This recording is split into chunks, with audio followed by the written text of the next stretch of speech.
Namaste, good evening to everyone. Namaste, Dr. Bamra, and to all the attendees. I speak to you from India on behalf of the Krishnamacharya Yoga Mandiram, a leading center for yoga studies established in Chennai by renowned yoga master TKV Desikachar, son and long-term student of Yogi Sri Krishnamacharya. On this occasion of the 10th International Day of Yoga, there are two things that I would like to call attention to throw the spotlight on. One is a fairly concerning situation where when we speak of yoga, yoga for the most part seems to be showcased predominantly as asana. And when we have requests for us to teach someone yoga, typically they say, do you also teach meditation, or would you teach me yoga and meditation? And this is problematic because yoga is dhyanam. The very definition of yoga in the Yoga Sutra is chitta vritti nirodha, and it is a capacity to direct your mind towards a chosen object, to sustain that without distraction for a certain period of time. Now, if yoga is dhyanam, it culminates in a state of samadhi. Yoga essentially is sadhana, leading us to a higher spiritual purpose. In this, there is no doubt as far as the Shastra is concerned, but sadly, meditation per se has been moved out of the purview of yoga and is treated as a separate domain, with asana being predominantly associated with yoga. Now, one thing that is essential, that as we celebrate yoga, as the world comes together in the practice of yoga, as so many citizens across so many countries come together to practice the common yoga protocol, what we must not forget are the roots of yoga. That yoga comes from Bharatiya Samskriti, from a culture that is as old as it is of primary importance. This is the culture that has given so much of knowledge to the world.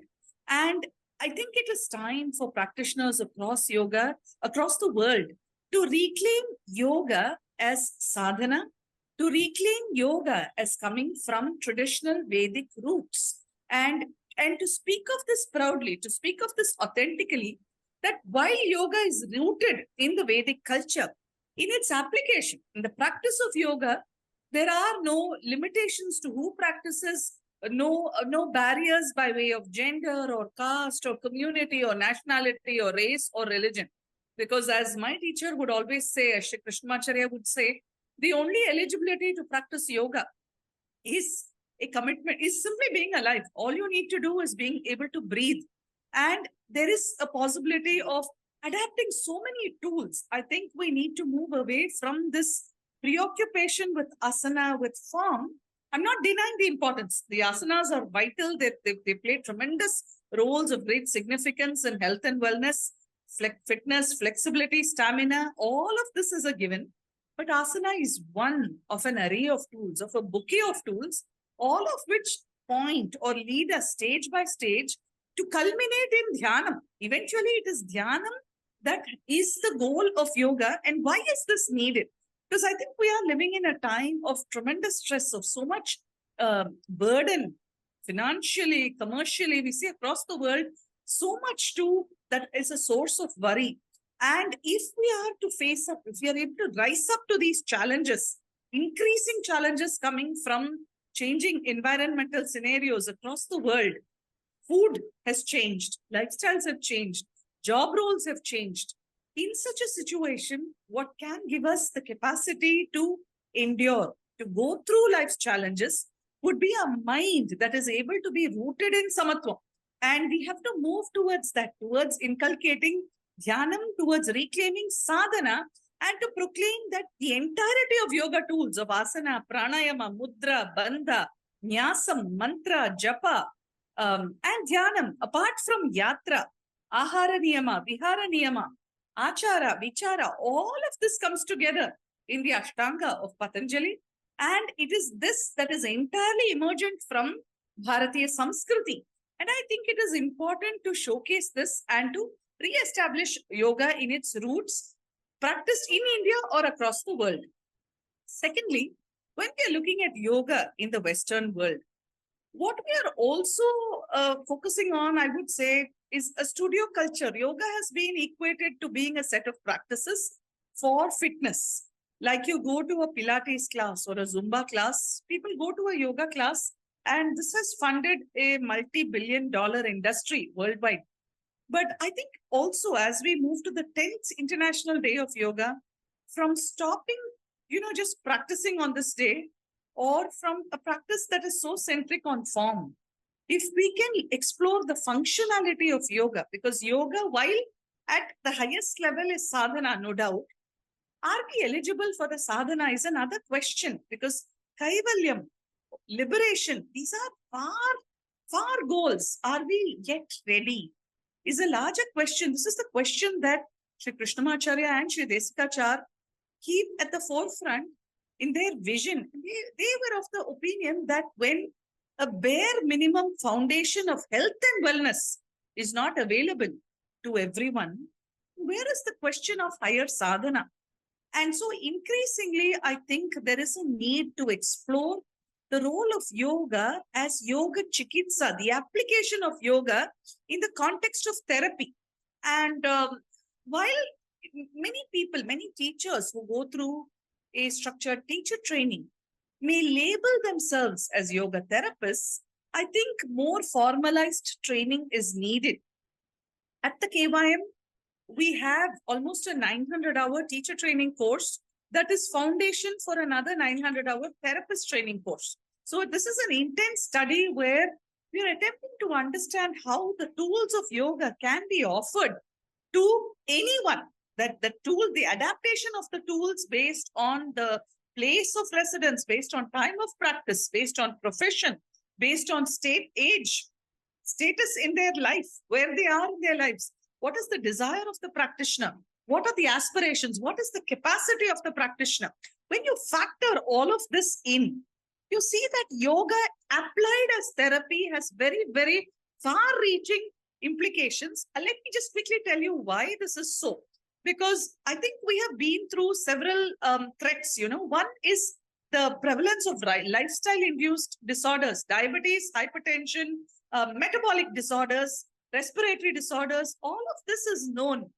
But increasingly so, there are certain, you could say, threats. Number one, in the area of fertility. Increasingly across the world, we see fertility dropping, that there are more and more assisted reproduction centers being established, not the case even 10 years or 20 years ago. And so this is something of serious importance that we need to look at. Secondly, the growing threat of psychological distress. Across the world, we see that younger and younger populations are becoming increasingly vulnerable to psychological distress. Children as young as 4 or 5 seek counseling or even are under medication from psychiatrists. Thirdly, because of inappropriate lifestyles, inappropriate practices with regard to sleep, sedentary lifestyle habits, lack of awareness about food, we also see that the next generation is affected. So many children on the autism spectrum. I think this was unheard of. Again, 20 years ago, we didn't have this prevalence of children with special needs. This is increasing. And yet another concern worldwide is an aging population that is highly subject or highly vulnerable to Parkinson's, dementia, Alzheimer's. And in all these conditions, you see that rising healthcare costs, this is prohibitive. That where will we go? How will we provide? In affluent countries where people have access to medical technology and to caregivers, then maybe where there is affordability, you could manage with a caregiver. But the majority of the world's population does not have access to such care, or to be able to afford a caregiver. Even in India, we see that there are many aging populations in rural, semi-rural, semi-urban areas where care is very expensive. And so given all these areas, these are significant threats. These are areas where yoga interventions can be very timely as preventive healthcare.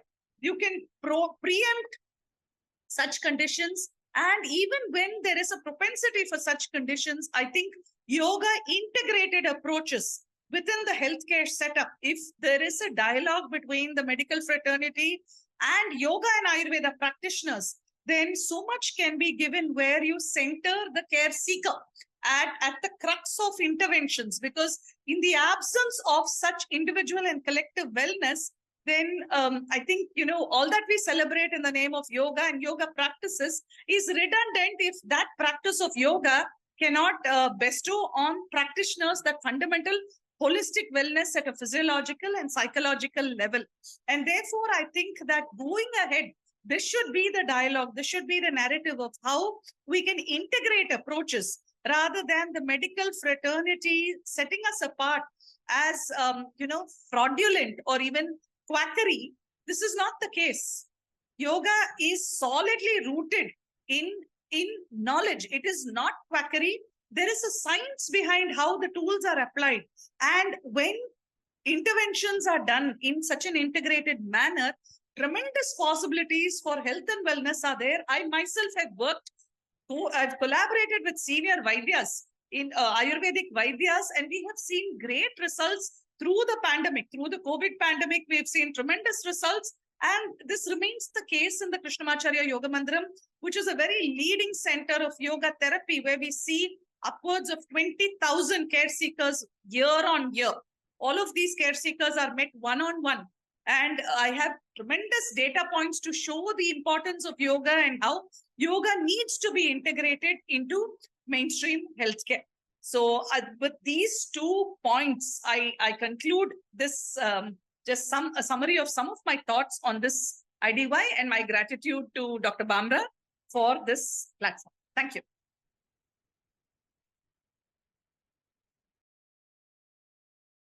Thank you. Thank you so much for that wonderful presentation, very enlightening presentation. So, Alison, nice to see you here from the British Complementary Medical Association. Nice to see you here, Susie. Nice to see you here. Many other individuals.